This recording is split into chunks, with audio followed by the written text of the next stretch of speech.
see, It's not Jaffe. there's also It's just the system is broken, man. Now, I can see where you're going for a little while there, but also there can be assumptions like, oh yeah, maybe he actually believes this is true. However, there can also be just, this was true at one point, and so I'm making a joke about it. Right, Well, but it's the thing is the idea that women are now considered equal persons in society. oh, now we're getting into something completely different. Right, but I mean, we're not there yet, right? No, we're not. But does that mean we should never make any form of joke because women aren't completely... But why... That is true. That's kind of the line. Then that I guess why walks. are those jokes funny, right? Because they make... They're they're based relevant? on a standard. Well, why are misogyny... Because they're based on an archaic standard. Any kind of human being with any sense realizes that's not a true statement. But that's not necessarily true. I think there are a lot of... I think you can do misogynistic humor in a way that is really funny, but it has to be framed in a specific way that accounts for the fact that women... that, it's not the women that are considered inferior, but the idea that being misogynist itself is silly. And that's fine, but this comment wasn't framed in that way, right? It was framed in a way that is the assumption is that women would do this, and that's funny, right? Yeah, I think there's a lot of comments that are made that way. The whole can of worms that this has incited over the last couple of days. Well, just the last 3 or 4 days since it came out, because it came out like right before the release, which is kind of a bummer because other than that, the game has gotten spectacular reviews and it's been pretty well lauded in the last 24 hours that it's been out. I'm not trying to say that you can't make jokes about misogyny, but if you make a joke that is supposed to be funny because it lies on a basis that is misogynistic, then... We were never saying that that's the case here. No, I don't think we're not. Then you end up perpetuating the idea that this framework, the structure, is inherently funny and that we should perpetuate it, But we can still parody those lines. Right. I don't think a parody of those lines is a problematic and I think that is what's funny. Someone being misogynist is not really that funny. Mm-hmm. Which I think is Michael's trying to defend these ideas that are not misogynistic, but are he's just trying to make sure that the speech is still free. Mm-hmm. That the discussion is still as open as it can be. Right. No, I know, and I definitely agree. I mean, maybe a better example would be the whole get in the kitchen woman, make me a sandwich. Obviously, that can be said in a way that it's a parody of the idea of the archaic nature of men and women's relationships. But I feel as though you should take a seat next to that moron. I feel as though a little sit down. A lot of times it's meant to perpetuate the idea that women... Oh my gosh, he's gonna chat you up while hanging out.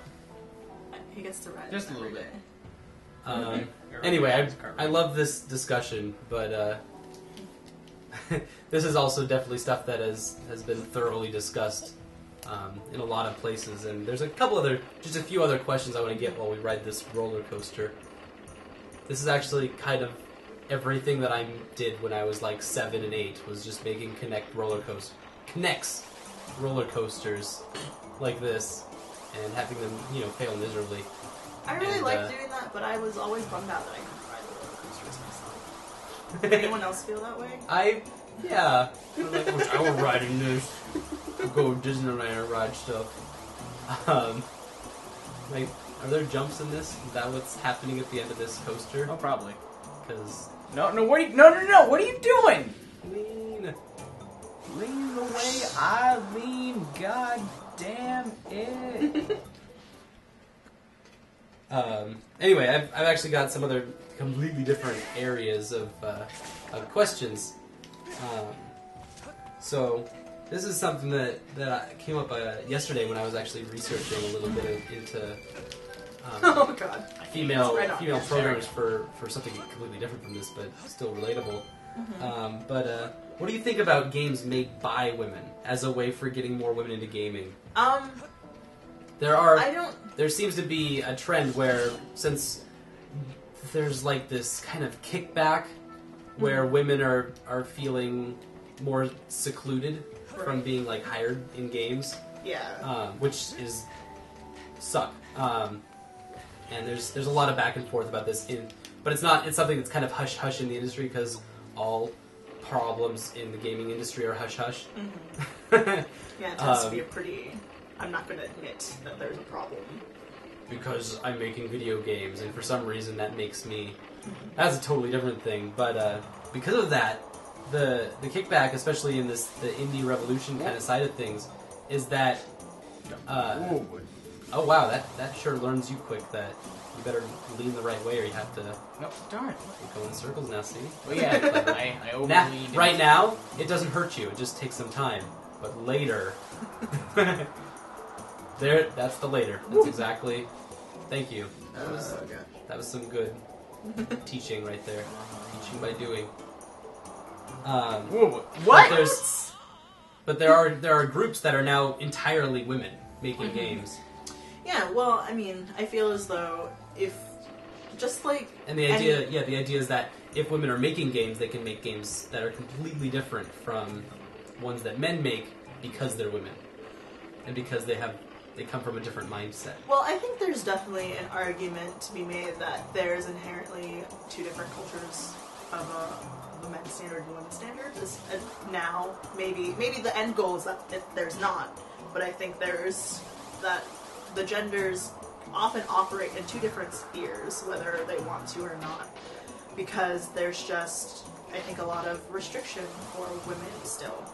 Yeah. And I think there are definitely outliers, but on the whole, I think there's definitely not necessarily restriction as in you can't do this because you're a woman, but more along the lines of you're not necessarily expected to do some things, or you're expected to do certain things. And so if you're telling a young girl that she can do something, or she can't do something, or she's not expected to do something, or if you never tell a girl that she can do something, that's going to influence what she assumes she can do, right? Mm-hmm. So if you never tell a girl that she is capable, or that she can make a video game if she wanted to, or if that's not a message that she hears, then I feel as though you're going to get the girls who are going to design video games anyway because that's truly what they love, but you're going to get the girls who just don't end up pursuing that because they don't necessarily see it as an option. And that's true for guys. I mean, if a guy is told you can't do a certain thing, or it's just not... Yeah. Or that's they're never the same told... kind of stuff that... Yeah. It's just that kind of thing. Just normal gender stereotypes. Yeah. So I think there's still two different spheres, and I think that it's not necessarily about gender, but about the different the different norms that are just. I think maybe it's different. Maybe it's about gender, but the idea that everyone has different experiences, and those experiences and those frameworks shape what they create and how they see things and what they can make in terms of video game narrative and game design and all that stuff. So I think that if men and women still operate in these two different spheres, even as we attempt to create, one big inclusive world where everyone is equal, then I think it's definitely viable that women might coming in it with just different ideas of heroism or different ideas of sensuality and sexuality and different ideas. Because that's kind of the ideas where, to one end, we want to take these the characters we're creating and make them more realistic. We want to make them have real depth to them. Yeah. And that's somewhere where it's like, okay, I can see where you might want to have women around helping to design this. And I think but on the other end, because it seems like such a boys' house. Yeah, but I think kind of seems like an animal house sometimes, where it's like, what about a woman's additions to mechanics of a game or to the coding or to other areas? Where this kind of is leading up to is do you think there could be a difference between games designed by men versus those designed by women? I don't know that the difference is necessarily going to be intrinsically linked to their gender. I think and this is actually to both of you, to you as well, Michael. I don't think the differences are necessarily intrinsically linked to gender. You're just gonna blow your smoke. Yep. I think it's more about different experience and what what stories we decide we want to tell as individuals, as groups, and things like that. Are you like just looking for a key or a switch or something in this? Or are you just kind of trying to make? I think I'm just kind of looking. He's looking for like a switch, but they just kind of give him a big thing of sand and tell him go. Go for it. So, oh, there we go. That was. Well, that actually That's less, giant. that's less helpful. This was the boss of a dungeon. Not anymore. Now He's it's the boss of this dungeon. Now it's apparently just a mini boss, which I always thought it was in the first place. It's kind of crappy of a boss. You were just kind of blowing around, and it's like, oh hey, found you. Wondering where you were at. This was also exactly how the boss ran the first time we fought it. Yep. And that it was this easy. Yay. So I mean, I don't think there's something intrinsic or biologically different or psychologically different. but they're socially like they've been raised in different Sure. ways. That, I mean, but I think that's one of this this group that I found. One of their ideas was that they were putting game mechanics to emotions. This was they identified as a feminist, as a feminism based idea where they wanted to create this world where you interacted with the other characters of like this RPG realm, only using emotions. Okay. Kind of like a take on the silent protagonist that is pretty fresh, and where if you could match, the idea was that if you matched the correct emotion to that most resonated with the other person, that you would advance, that you would score by responding correctly, basically. Well, I think that, like I said, there's nothing intrinsic about the biology or about the intelligence that's going to be different. But I think that just like any experience or any minority group that has different experiences or different inherent social understanding, if you get them into a group, they're going to have different ideas. They're going to have new ideas and fresh ideas. And I think that would be true if you got... video games are mostly white middle class. So if you got, African Americans or Latinos or Asian... Just any kind of, any of these... Groups that are just not highly represented, they're also going to come up with I know, different ideas. That's what resonated with me with this idea was like, I would never think of that. That's really a clever way to it's just create kind of a game. based on experience. And that is something that's down to the mechanics, where it's like, that's something very new that we've never really seen before. Yeah, I think we really do ourselves a disservice from shutting out different people with different perspectives, because those perspectives... So wait, there was nothing in that? Just can that... really lead to richness. Oh, Zelda! This guy's catcher mitt hands. This guy is... I like his hat. I want his mustache. And his mustache and his big, pug eye. I want to be pug eye. I see what you did there. Yeah. Sorry, that was a bad one. That was a pretty bad one. I still appreciate it nonetheless. So, as it goes with this game, I mean, we haven't talked about how this all kind of relates to Zelda, which is what we're playing, so... Zelda in this game is really, perky and adventurous. At the beginning. And it's something that people really lauded as, oh, this is really cool. She's all excited and really, going out there and doing all this important stuff. In Skyward Sword? In Skyward Sword. Okay. She kind of disappears, right? But she's gone, yeah. You don't actually see her doing any of this. I feel she's not even there. Which is totally different from Ocarina of Time, where you find out that she is Sheik.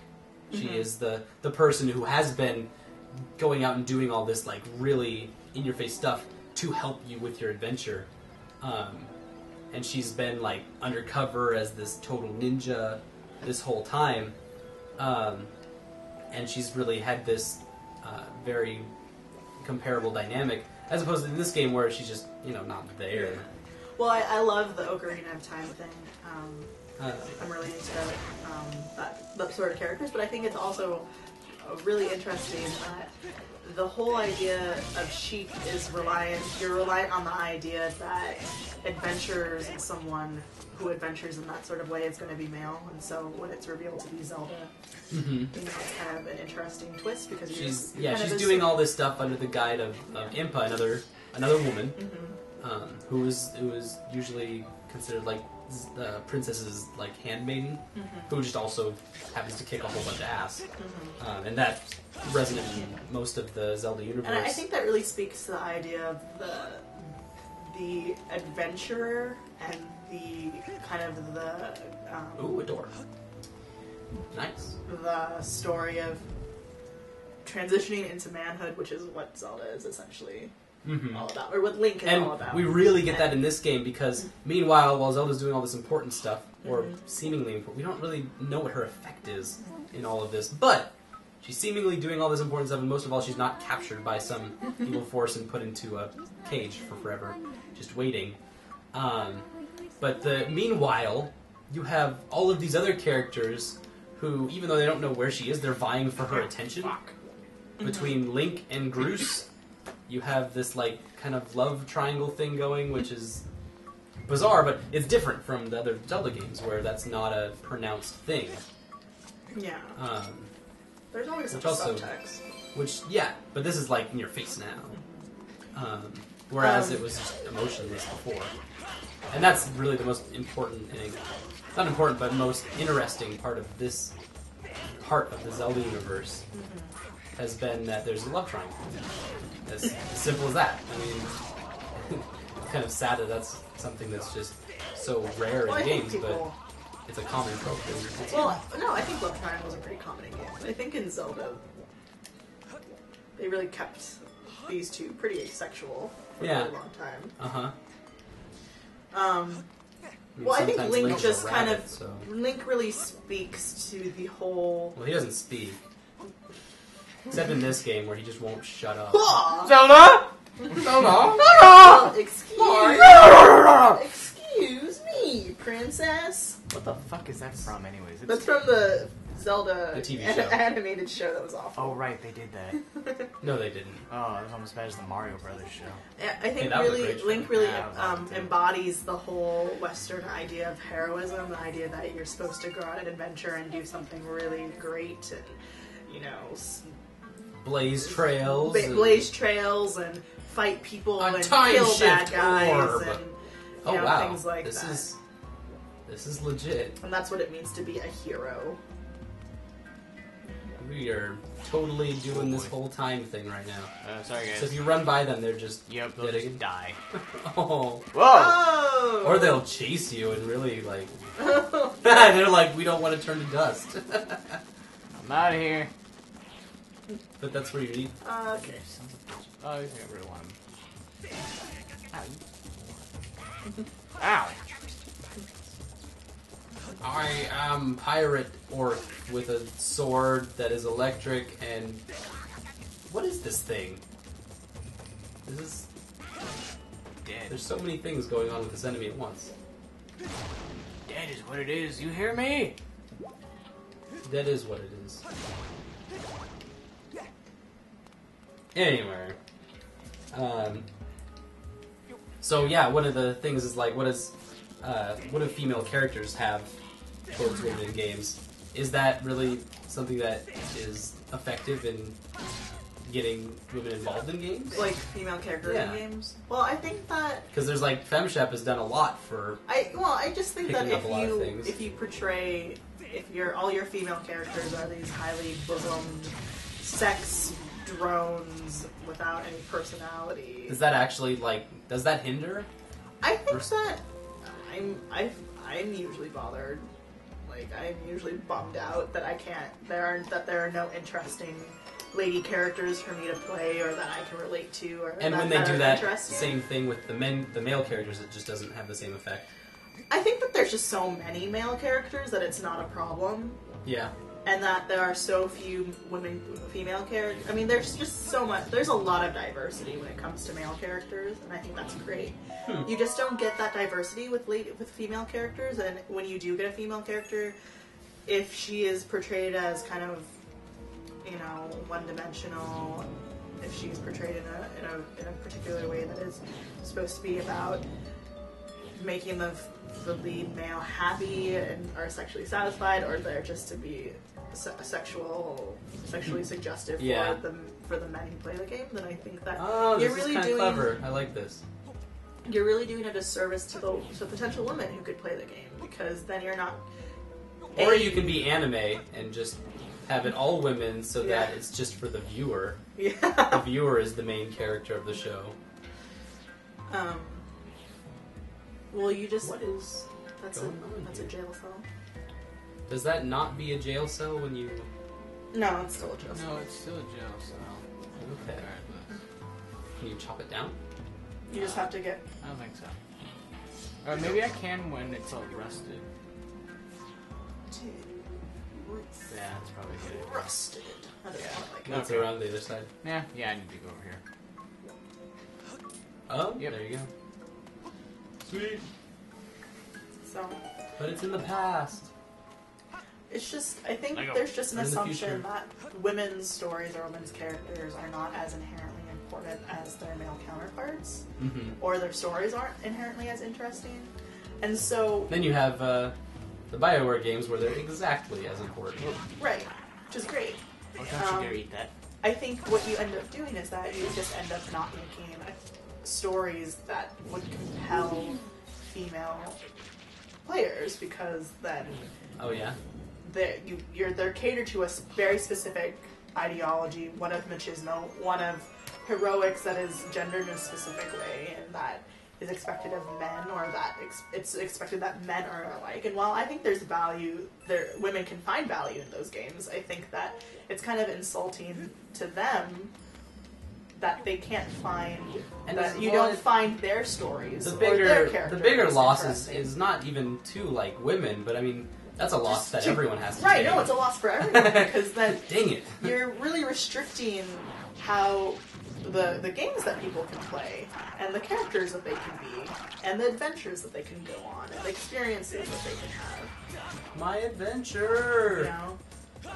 And if video games are really about being anyone you can be, and about choice, and about having unlimited choice, the fact that games are restricted to this kind of very standard, male-dominated, you know, kind of understanding is really Is that doing a a lever back disservice to there? the potential that video games Oh, is it have, and, you know, things like that.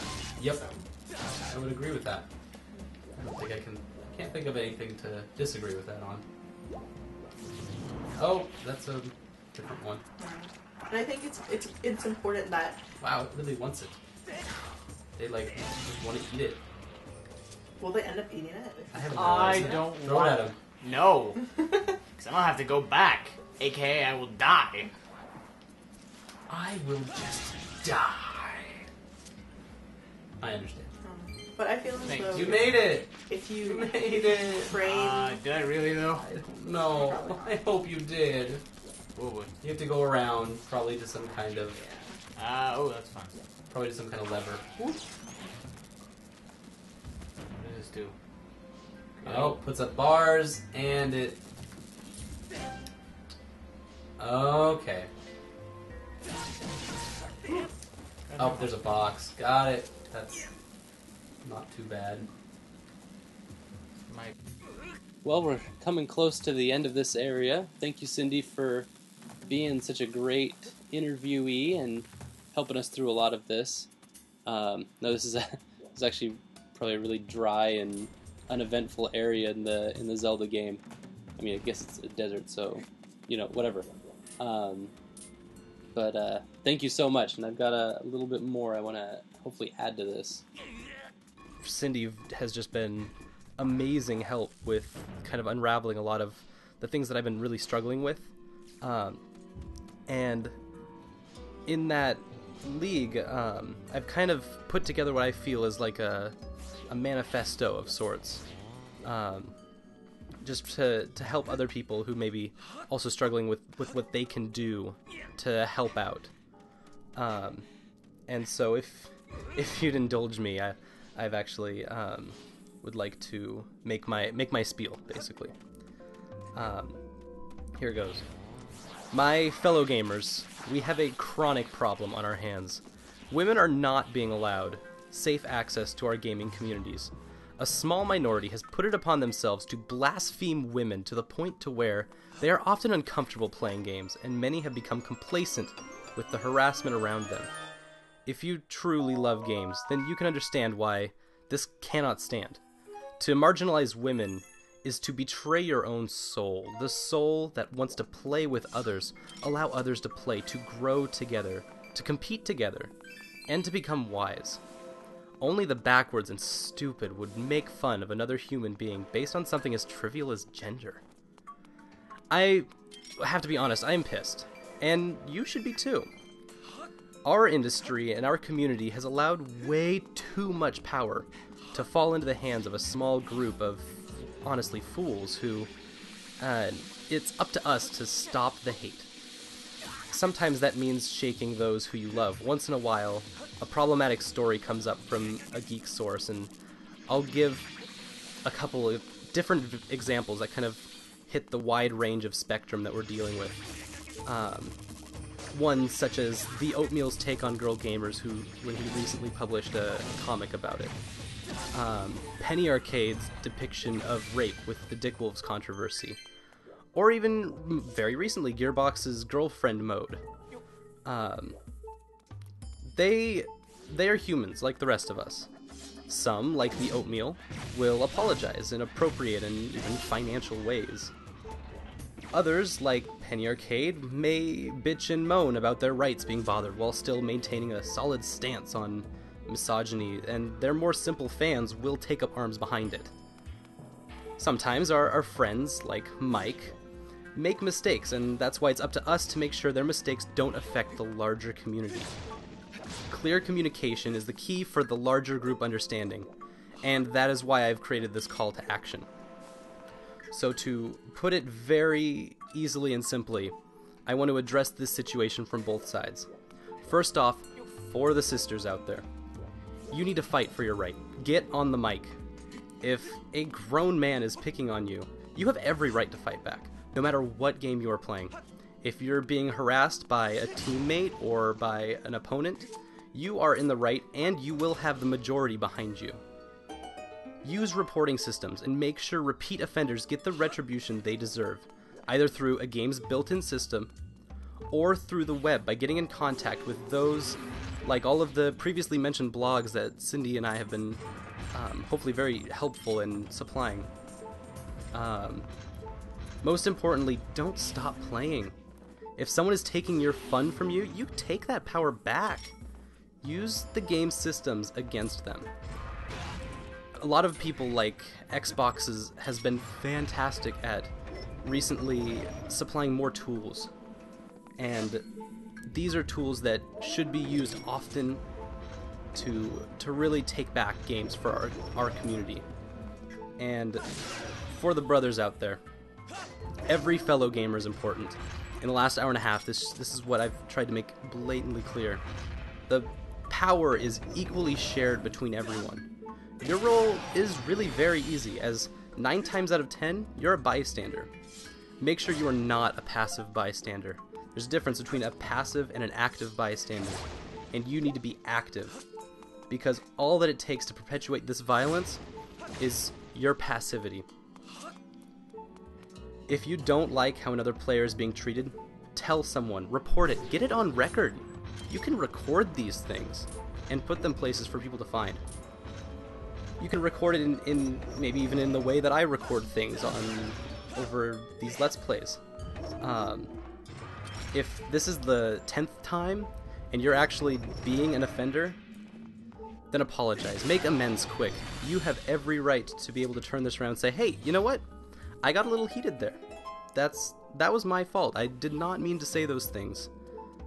And if you don't, I mean, let's be honest, that means there's 9 other guys, plus the person you offended, full of righteous fury, that will be thumbing for that banhammer before you can say the words Wheaton's Law. Remember, it is your right and responsibility to fight those who wish to marginalize others in all online and offline gaming spaces. Not just in game, but in lobby, in tournament, on YouTube, when you comment on your favorite Let's Players videos, you represent gaming, and she represents gaming. We all represent gaming. We are brothers and sisters and everything in between. And we are now in arms to protect one another. Thank you. So thank you so much, Cyndy, for being such a great guest and hanging out with us for the last hour and a half. You've really given me a lot of perspective on how to handle these kinds of situations. And I hope everyone else kind of got a good perspective. Thank you to everyone watching, and hope you guys enjoyed it. And make sure to subscribe or like or do all those YouTube things. You can talk to us over comments. And we will see you next time for the Sand Ship.